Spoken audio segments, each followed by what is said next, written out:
ধর্মীয় কারণে মেগাস্টার শাকিব খানের তাণ্ডব সিনেমার প্রদর্শনী বন্ধ করা হলো বাংলাদেশের একটি হলটার নাম বলছি আউলিয়াবাদ অডিটোরিয়াম। এই হলের ভিডিও তোমাদেরকে দেখাবো এবং কি এক্স্যাক্টলি ঘটনা ঘটেছে সেটা তোমাদেরকে আজকের এই ভিডিওতে জানাবো।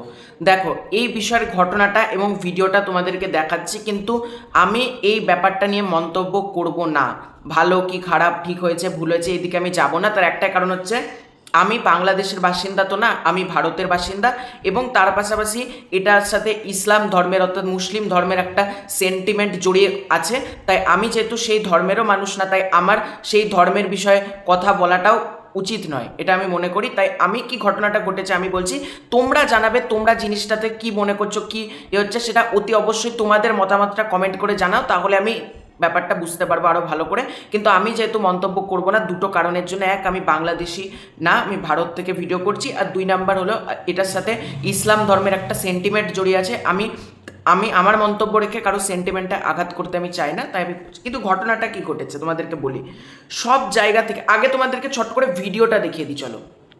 তোমরা সাইডে ভিডিওটা দেখতে পাচ্ছ। এবার আমি বলছি, ঘটনাটা ঘটেছে আউলিয়াবাদ অডিটোরিয়াম। আমি কিন্তু ভিডিওটা চালাচ্ছি সাইডে, ঠিক আছে। সব জায়গা থেকে সিনেমা প্রদর্শনের অনুমতি নেওয়া ছিল। সার্টিফিকেশন বোর্ডের ইউ রেটেড সার্টিফিকেট ছিল। টাঙ্গাইল জেলা পরিষদ থেকে প্রতিদিন 10,000 টাকায় অডিটোরিয়াম ভাড়া নিয়েছি, 5 দিনের অগ্রিমও নিয়েছি, তবু সিনেমা প্রদর্শনীতে বাধা দেওয়া হচ্ছে। ঈদের আগের দিন থেকে স্থানীয় মসজিদ মাদ্রাসা থেকে মাইকে তাণ্ডব প্রদর্শনী বন্ধ করতে বলা হয়। পোস্টার ব্যানার ছিঁড়ে দেওয়া হয়। পোস্টার ব্যানার যে ছিঁড়ে দেওয়া হচ্ছে আমি কিন্তু একটা ভিডিওতে দেখাচ্ছি, এবং এই ভিডিওটা আমি কিছুক্ষণ আগেই দেখলাম এবং তারপরে মনে হলো এটা কথা বলি। তো পোস্টার ব্যানার ছিঁড়ে দেওয়া হয়।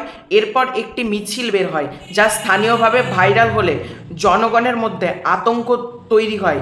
ঈদের দিন মাত্র 20-25 জন দর্শক নিয়ে সন্ধ্যার শো চলে। আমি হাত জোড় করে মাপছে বৃহস্পতিবার পর্যন্ত সময়ের আর্জি জানালাম। আলেম সমাজ অনর, আমাকে কালই চলে যেতে হবে, এটা বলছে Kamruzzaman Saiful, head of marketing, jazz multimedia. এটা দেখে আমরা কি বুঝতে পারলাম যে কোনো একটা কারণে তাণ্ডব সিনেমা প্রদর্শনী বন্ধ করতে বলেছে আউলিয়াবাদ অডিটোরিয়ামের কাছে যারা আলেম সমাজ রয়েছে, তারা কিন্তু এটা বন্ধ করতে বলেছে, এবং সিনেমাটার তারা পোস্টারও ছিঁড়ে ফেলেছে, তারা বিভিন্ন মিছিলও করেছে, এবং জনগণ যেহেতু ভয় পাচ্ছে, আতঙ্কিত রয়েছে, এবং কামরুজ্জামান সাইফুলের ওপর আলেম সমাজ যেহেতু রেগে আছে, সেহেতু তিনি চাইছেন না যে আর সিনেমাটা প্রদর্শনী করতে, সিনেমাটা বন্ধ করে দিতে, এবং সিনেমাটা মানে আউলিয়াবাদ অডিটোরিয়ামে আগামী বৃহস্পতিবারের পর থেকে আর চলবে না।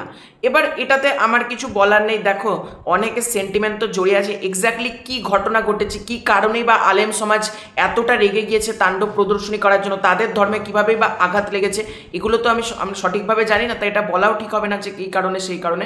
কিন্তু দেখো, তাণ্ডব সিনেমার এতে যে বিজনেস এফেক্ট হবে একেবারেই কিন্তু সেটা না, কারণ অলরেডি 133টা হলে তাণ্ডব চলছে, একটা হল বাদ গেলেও 132টা হলে তাণ্ডব চলছে, এবং রেসপন্স প্রচণ্ড ভালো। এরকম একটা হলে না চলে খুব একটা যে বিজনেসে এফেক্ট পড়বে এমন আমি বলবো না।